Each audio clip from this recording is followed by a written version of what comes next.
September 4th, biweekly maintenance at Kelly Mint Scott's. We were super detailed in this circle bed here today. Deadheaded pretty much everything that needed to be deadheaded. Coneflowers, Mexican hat, yarrow.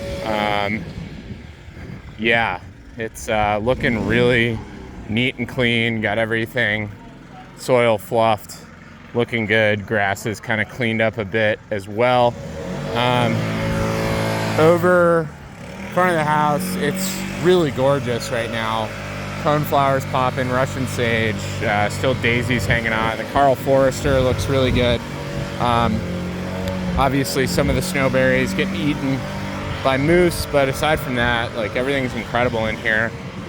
We just did a bunch of deadheading, cut down salvia that was looking, past its prime, kind of like this, left the, the growth underneath, but took everything else. Deadheaded the hostas back there, got leaves out from underneath the dogwoods.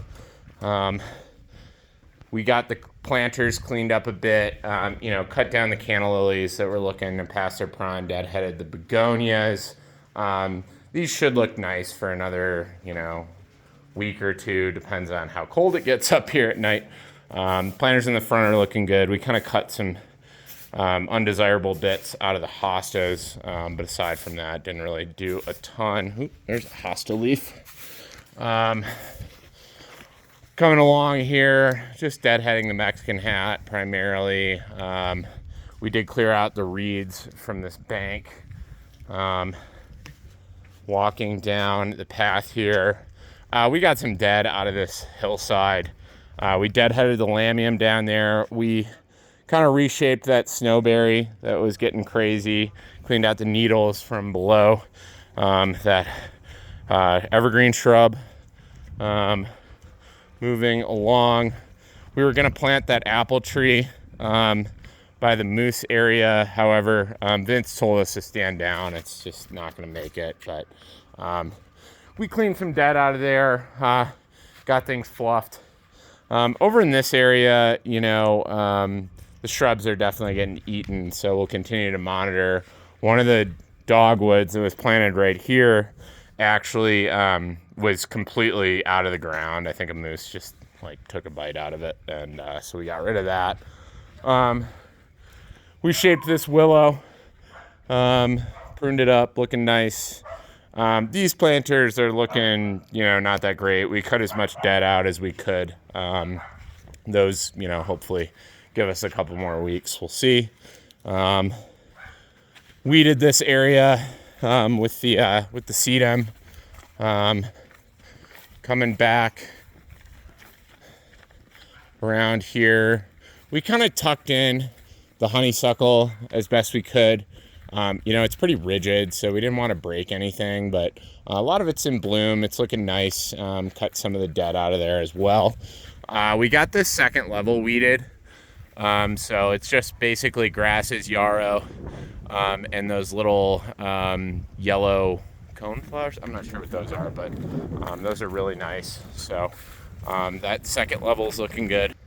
We kind of trimmed up the hollyhocks a bit, cut some of the dead out, but those are looking gorgeous, still in bloom. Up by the pool here, we cleaned up these beds, deadheaded the coneflowers in here, weeded this entire area. Everything's looking pretty nice. Took down those daisies a bit. Over here, there really wasn't much to do. Letting the yarrow go a bit longer. Looks nice and autumnal. We weeded this little strip. Some grass in there. Yeah, next time, send 2 people up here. It's pretty small property until cut down. But we were able to remove some thistles. The only thistle I saw in the premises was kind of underneath these cages. There was some tall thistle that we were able to get out of there. So clean that out. Coming out to the road beds here, this one on the right side is really looking magnificent with the Carl Forester. Really, really nice. We kind of cleaned up the grass a little bit, but didn't do a whole lot else. This left side is struggling a bit, and I played around with the irrigation. I moved, some emitters around, and I was kind of thinking it was a water issue, but after inspecting, I'm not sure if it is. Seems like it's getting plenty of water. There could be a leak somewhere, however.